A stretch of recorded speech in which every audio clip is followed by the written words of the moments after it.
শেখ হাসিনা ওয়াজেদ অনেক ভালো কামব্যাক করেছেন। আমরা ভাবতে পারতাম না কি 6 মাসের মধ্যে উনি এত ভালো কামব্যাক করবেন, because politics is the game of perception. কে ফাঁদটা পেতেছিল শেখ হাসিনা? উনি এখন ন্যারেটিভ বিল্ড আপ করছেন। She's in the driving seat of Bangladesh politics once again. Same to Bangladesh army, same to Bangladesh. You can't protect a human democratically elected সরকার আমাদের কাছে আছে। কোনোদিন আমাদের কাছে কোনো মিলিটারি রুল হয়নি। That is India, that is নতুন ইন্ডিয়া। শেখ হাসিনা ওয়াজেদ এন্ড তাসলিমা নাসরিন দুজনকেই আমি বলবো, প্রত্যেক দিন প্রত্যেক মুহূর্তে তুমি স্টেটমেন্ট দাও, আমরা দেখবো কি তোমরা কি কি জ্বালাতে পারো। তোমার বাবার বাংলাদেশ নয়। শেখ মুজিবুরকে কিভাবে হত্যা করা হয়েছে, কিভাবে তাকে টেনে সিঁড়িতে নামিয়ে হত্যা করা হয়েছে, সেই নিদর্শনটা ওখানে ছিল। শেখ হাসিনার বক্তব্যকে যদি খারাপ লাগে, তাহলে শেখ হাসিনা যে উন্নয়নগুলো করেছেন সেটা ভাঙছো না কেন? ভেঙে দাও। বঙ্গবন্ধু স্যাটেলাইটকে চুম্বক দিয়ে নামিয়ে নিয়ে আসো, সব করে দাও। এত ক্রিয়েটিভ মানুষ রয়েছে, চুম্বক দিয়ে বঙ্গবন্ধু স্যাটেলাইটকে নামিয়ে নিয়ে আসো এবং পদ্মা সেতুকে উঠিয়ে দাও। উন্নয়নের যা যা প্রতীক করেছিলেন শেখ হাসিনা, সেটাকে ভাঙো। এখানে মূল চক্রী আজকে অবশ্যই এই অন্তর্বর্তী সরকার। এই মূর্তি তারাই ভাঙছে যে মানসিকতার লোক একদিন নালন্দা আর তক্ষশিলাকে ভেঙেছিল। লজ্জাজনক এবং বিশ্বের ইতিহাসে তো পাকিস্তান তো মিটে যাওয়ার কথা। মুজিববাদকে মানে অস্বীকার করে বাংলাদেশকে তো ভাবা যায়। ভারত সংখ্যালঘুকে প্রোটেক্ট করতে পেরেছে, এই জন্য সংখ্যায় বেড়েছে। আজকে বাংলাদেশে কি তারা সংখ্যালঘুকে প্রোটেক্ট করতে পেরেছে? Group majority. আপনার চিটাগাং হিল ট্রাক্ট, রাঙামাটি, খাগড়াছড়ি, বান্দরবান, সেখানে আদিবাসীদের পরে যেভাবে জুলুম করা হচ্ছে, অত্যাচার করা হয়েছে, তাদের জমিগুলোকে ছিনিয়ে নেওয়া হয়েছে, বাংলাদেশ তো ব্যর্থ। সেইখানে দাঁড়িয়ে India has every right to interfere. এক্সাইলে অনেকেই থাকে পৃথিবীতে। শেখ হাসিনার এক্সাইলটা যে এরকম আতঙ্ক তৈরি করবে, এটা জীবদ্দশায় দেখার একটা সৌভাগ্য হলো। সশরীরে বাংলাদেশে যাওয়ার দরকার হয়নি, এত তৎপর মিডিয়ার জন্য এটা সম্ভব। এক্সাইলে তো অনেকেই থেকেছেন। লেনিন 1905 সালে ব্যর্থ বিপ্লবের পর তিনি লন্ডনে চলে গেছিলেন, এবং ইন্টারেস্টিং বিষয় হয়েছে সেই সময় সাভারকার, তার সাথে তার দেখা হয়েছিল, কারণ সাভারকারও তখন লন্ডনে ছিলেন। লন্ডনে তাদের সাথে কথোপকথন হয়েছিল। ইন এক্সাইলে আরও অনেক পৃথিবীতে উদাহরণ আছে। আমি বড় উদাহরণ দিলাম এই কারণেই বললাম, এত ইনকিলাব জান্দাবাদ শুনছিলাম তো আমি তো তাজ্জব হয়ে গেছে, সেই জন্যে লেনিনের উদাহরণ দিলাম। ইন এক্সাইলে থেকে 1917 সালের বিপ্লব পরিচালনা করেছিলেন 1905-এর ব্যর্থ বিপ্লবের পর। তাহলে শেখ হাসিনার পক্ষেও এটা সম্ভব। এক্সাইলে থাকা তো নতুন কিছু নয়, কিন্তু এটাকে বাংলাদেশ বারবার করেই করছে সবের মধ্যে দিয়ে, মানে সাবল গাইতি, সেটাও নাকি ইন্ডিয়া সাপ্লাই দিচ্ছে, এমন এক একটা বয়ান তৈরি করা হচ্ছে। আর কেসে বাস্তব কি বলবেন? প্রথমে তো আমি আপনাকে ধন্যবাদ জানাই, এত সুন্দরভাবে আপনি একটা ন্যারেটিভ বিল্ড আপ করলেন। ওর তারপর আমাদের কাছে কিছু বলার থাকে না। আপনি যা বললেন ওর তার 3টে জিনিস দাঁড়িয়ে আসছে আজকে। নাম্বার 1, ইন্ডিয়া স্ট্যান্ড কি আছে। নাম্বার 2, শেখ হাসিনা ওয়াজেদ অনেক ভালো কামব্যাক করেছেন। আমরা ভাবতে পারতাম না কি 6 মাসের মধ্যে উনি এত ভালো কামব্যাক করবেন, because politics is the game of perception.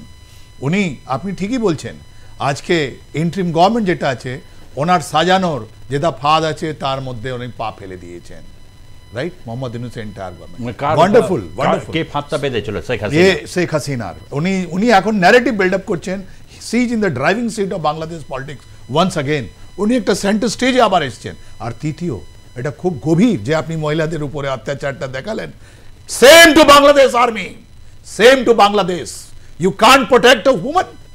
তুমি কি করবে তোমরা? জাল ওয়াকুর জামান, আপনি যদি জন্মত দেখতে থাকেন, লজ্জা করে আপনার। আপনি রিজাইন করে দিন আজকে। আপনি বাংলাদেশের সিটিজেনকে আপনি প্রোটেকশন দিতে পারছেন না। You must resign and go. Let me start. আমাকে বলতে দিন আগে। ভারত, যেটা আমরা ইন্ডিয়া বলি, ভারত আপনাকে আমাদের বাজেটে 120 কোটি টাকা আমরা দিলাম, আর ওটা কোনো অনুদান নয়, আপনাকে দিইনি। আমরা ভাই বোনকে দিয়েছি, আমাদের বাংলাদেশের ভাই বোনকে আমরা 1971-এও দিয়েছি। আমার মতো লোক, আমরা সিনেমা যেতাম, আমরা ওখানে একটা টিকিট দিতাম, রিফিউজি ট্যাক্স, স্যার আপনিও দিতেন, সবাই দিয়েছি আমরা। আর ওটা কোনো ট্যাক্স আমরা কোনোদিন মাথায় বা পিঠে আমরা কোনোদিন বলিনি কি আমরা দিয়েছি। আমরা দিয়েছি আমাদের ভাই বোনের জন্য, ওদের মুক্তি সংগ্রামের জন্য আমরা দিয়েছি। রাইট, আমরা এটা গর্বিত যে আমাদের একটা ভাই বোন বাংলাদেশ যারা আছেন, ওরা মুক্তি করেছেন, ওরা স্বাধীনতা পেয়েছেন, তার জন্য আমরা দিয়েছিলাম। Because we are freedom loving democratically elected সরকার আমাদের কাছে আছে। কোনোদিন আমাদের কাছে কোনো মিলিটারি রুল হয়নি। That is India. That is নতুন ইন্ডিয়া, রাইট? সেকেন্ড, আপনি দেখুন, আপনি কত সুন্দরভাবে বললেন শেখ হাসিনা, আপনি লেনিনের কথা বলে দিলেন। পাকিস্তানে আপনি দেখুন MQM এর চিফ আলতাফ হোসেন, ও তো লন্ডনে বসে আছে, পলিটিক্স কন্ট্রোল করছে। এখন যতগুলো ন্যারেটিভ আছে আপনি দেখুন কোথায় আছেন শেখ হাসিনা ওয়াজেদ। শেখ হাসিনা ওয়াজেদ এখন উনি বললে যদি ওনার বাড়িতে তুমি যদি পুড়িয়ে দাও, তাহলে আমি বলবো শেখ হাসিনা ওয়াজেদ এন্ড তাসলিমা নাসরিন দুজনকেই আমি বলবো প্রত্যেক দিন প্রত্যেক মুহূর্তে তুমি স্টেটমেন্ট দাও, আমরা দেখবো কি তোমরা কি কি জ্বালাতে পারো। তোমার বাবার বাংলাদেশ নয়, ওখানে 17 কোটি মানুষের বাংলাদেশ, ওখানে তোমাদেরকে বুঝিয়ে দেওয়া হবে কি তোমরা কোথায় আছো, তোমরা কোথায় আছো। So thanks to Sheikh Hasina Wazed, she is the daughter of a freedom fighter, উনি একটা ওয়ারিয়ার, উনি চলে এসছেন।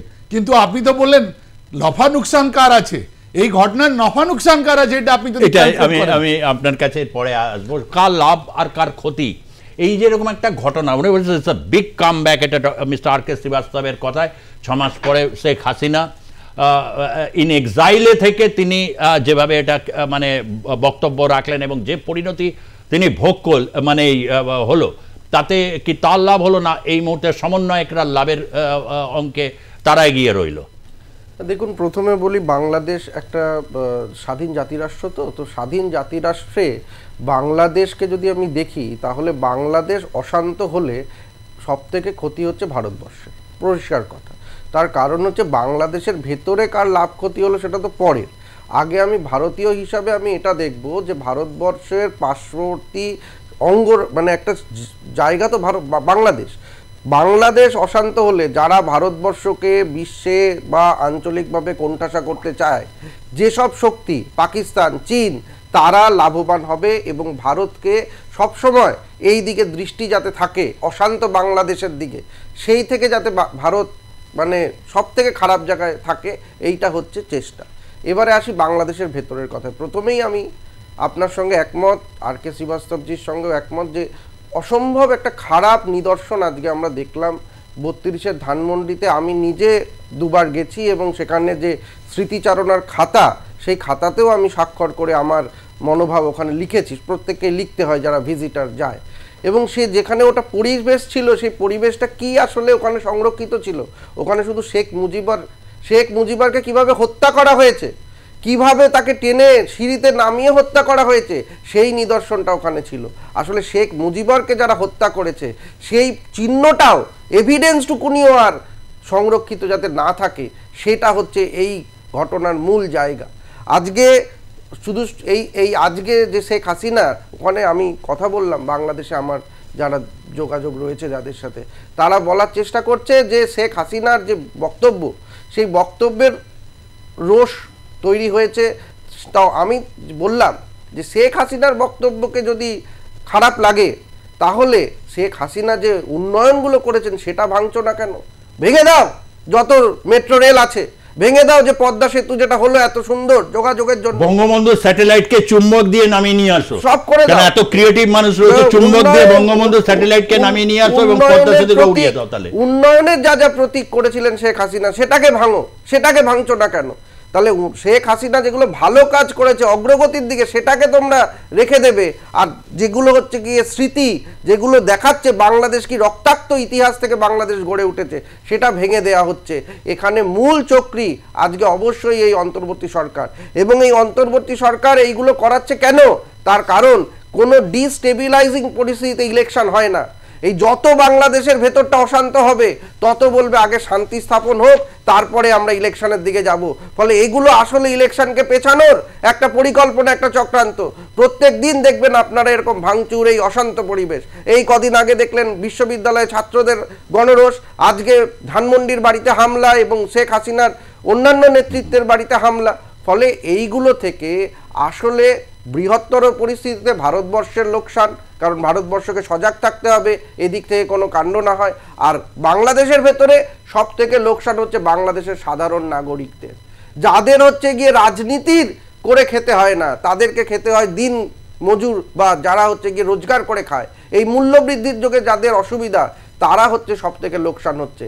আর এই যারা আমেরিকার মদতপুত্র মানে রাজনীতিবিদ, রাজনীতিও নয়, যারা আমেরিকার মদতপুত্র, এই ইন্টেলেকচুয়াল ক্লাস, যারা এখন সমন্বয়কের প্রধান উপদেষ্টা হয়ে বিভিন্ন জায়গায় বসে আছে, তারা আজকে সব থেকে লাভবান হচ্ছে। তারা যখন আমি এই ছবি তাদের দেখাচ্ছি, তারা আমাকে কি দেখাচ্ছে না, ইউরোপিয়ান কান্ট্রিজরা প্রত্যেক দিন নাকি তাদের ওখানে বিনিয়োগ করতে আসছে। অর্থনৈতিক বিনিয়োগ প্রক্রিয়ায় চলে, এটা কোনো পরিবর্তনের সঙ্গে অর্থনৈতিক বিনিয়োগ, ভারত চীনের মধ্যে সম্পর্ক খারাপ কিন্তু অর্থনৈতিক ক্ষেত্রে তাদের সম্পর্ক ভালো।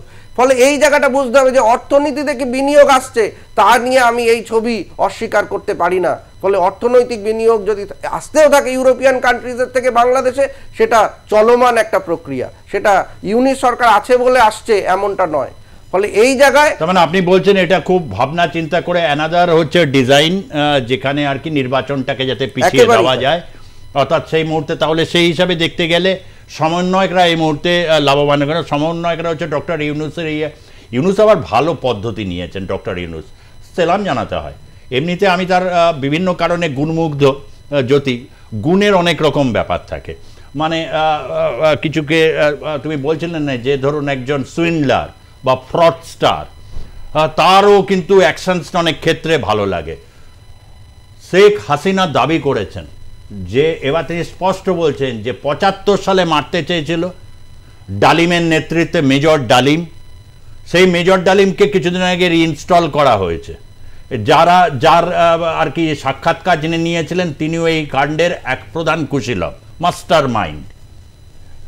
এই যে ডালিমের এই কীর্তিকলাপ ৭৫-এ তিনি থাকলে রেহেনা এবং শেখ হাসিনা সেদিন তিনি সপরিবারেই, ওটাই উদ্দেশ্য ছিল, চিহ্ন মাত্র রাখা হবে না। তারপর তিনি বেঁচে ফিরে এলেন, তারপর একবার গ্রেনেড আক্রমণ হলো, আইবি রহমান নিহত হলেন, রক্তাক্ত ইতিহাস, বারবার তিনি বেঁচে যাচ্ছেন, বলছেন আল্লাহর রহমত তার উপর রয়েছে, অনেক কিছু করার তার মানে তার বাকি রয়েছে। এই বয়সে একজন প্রায় ৮০ ছুঁই একজন মহিলা, যার কাছে প্রায় একটা বড় সংখ্যক তাকে পতিত স্বৈরাচার বলে চিহ্নিত করেছেন, কিন্তু তিনি তার দাপট দেখাচ্ছেন এই সাউথ ইস্ট এশিয়ার একজন নির্বাচিত প্রধানমন্ত্রী। সে যেভাবেই নির্বাচন হোক, নির্বাচন কমিশন থেকে বুদ্ধিজীবী যারা যারা রয়েছেন তার দায় তারা কেউ এড়াতে পারেন না, কিন্তু তার আজকের এই দুরবস্থা। তিনি থাকলে তাকে সেদিন মারার টার্গেট ছিল, ডক্টর ইউনূস তাকে মারতে চেয়েছিলেন। এটা হচ্ছে শেখ হাসিনার বক্তব্য। এই অবস্থায় তিনি ভারতে আশ্রয় নিয়েছেন এবং তিনি তার বক্তব্য রাখছেন। আগামী সময় কি, যেটা মিস্টার আর কে শ্রীবাস্তব বললেন, রাজনৈতিকভাবে এখন এই প্রশ্ন যদি আসে ভারতীয় জনতা পার্টি কেউ, তুমিও কি এটা বলবে যে আমরাও রোজ চাই শেখ হাসিনা এরকম বক্তব্য রাখুক? বাংলাদেশের কি যারা বলবে যে ভারত সমস্ত সাজিশ করছে আর এই সমস্ত ইতিহাসের বিকৃতি চরম, তার কারণ হচ্ছে ভারতবাসীর জানার অধিকার প্রথম দিনই খোলসা করে দিয়েছে। হয়তো তুমি সেদিন এপিসোড না থাকলে আবারও বলেছি যে ৭১ সালে যে রিফিউজি এসেছিল তাদের জন্য যে খরচ হয়েছে, বিয়ার করতে হয়েছে, তার কি ইন্টারেস্ট হয়? তুমি কাউন্ট করতে বসবে?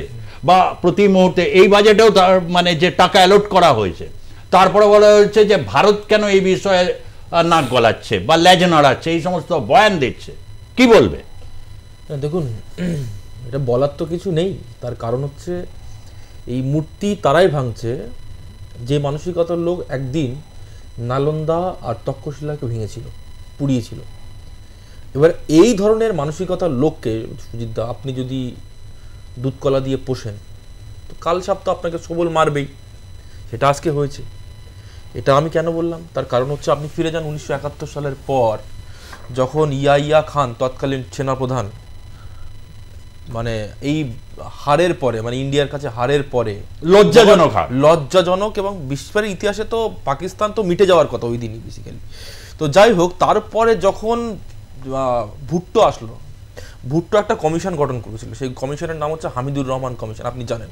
সেই হামিদুর রহমান কমিশনে একটা কোট আনকোট একটা স্টেটমেন্ট ছিল। সেই স্টেটমেন্টটা হচ্ছে যে জেনারেল নিয়াজির একটা স্টেটমেন্ট, তৎকালীন জেনারেল পাকিস্তানের। উনি বলেছিলেন যে এই বাংলাদেশের বুকে, মানে যে বাংলাদেশ রাষ্ট্র তৈরি হয়েছে, এখানে এমনভাবে পাকিস্তানের বীজ বপন করা হয়েছে এবং ইনফিল্ট্রেট করা হয়েছে মাতৃগর্ভে, যেটা এখান থেকে ৩০ বছর বা ৫০ বছর পরে তার এফেক্ট দেখতে পাবে। আজকে হাসনাত বা হচ্ছে আপনার এই সার্জিস, এরা হচ্ছে সেই নিয়াজির যে সন্তানের কথা বলেছিলেন, যে জারজ সন্তান, সেই জারজ সন্তানরা আজকে কিন্তু শেখ মুজিবুর রহমানের মূর্তি ভাঙছে। শেখ মুজিবুর রহমান সম্বন্ধে আমাদের নানান বক্তব্য থাকতে পারে। আমাদের এখানে যখন 1946 সালে যখন গ্রেট ক্যালকাটা কিলিং হচ্ছে, সোহরাওয়ার্দীর সহযোগী, নানান বক্তব্য থাকতে পারে, কিন্তু মুজিববাদকে মানে অস্বীকার করে বাংলাদেশকে তো ভাবা যায় না। আজকে আপনি ভাবুন, আজকে আপনি একটু আগে যে রাইটলি পয়েন্টেড আউট যে কেন ইন্ডিয়া ইন্টারফেয়ার করবে না, ইন্ডিয়ার সঙ্গে তো নেহেরু লিয়াকাত চুক্তি হয়, এবং নেহেরু লিয়াকাত চুক্তিতে যখন বলা হয় যে প্রত্যেকটা রাষ্ট্র তার সংখ্যালঘুকে প্রোটেক্ট করবে, ভারত সংখ্যালঘুকে প্রোটেক্ট করতে পেরেছে, এই জন্য সংখ্যায় বেড়েছে। আজকে বাংলাদেশে কি তারা সংখ্যালঘুকে প্রোটেক্ট করতে পেরেছে? Brute majority. আপনার চিটাগাং হিল ট্রাক্ট, রাঙামাটি, খাগড়াছড়ি, বান্দরবন, সেখানে আদিবাসীদের পরে যেভাবে জুলুম করা হচ্ছে, অত্যাচার করা হচ্ছে, তাদের জমিগুলোকে ছিনিয়ে নেওয়া হয়েছে, বাংলাদেশ তো ব্যর্থ। সেইখানে দাঁড়িয়ে India has every right to interfere, কারণ আপনারা you have violated the pact of Nehru Liaquat. পরবর্তীকালে যে নেহেরু আপনার ইন্দিরা মুজিব যে চুক্তি হয়, সেই চুক্তিতে একই রকম বক্তব্য রাখা হয়।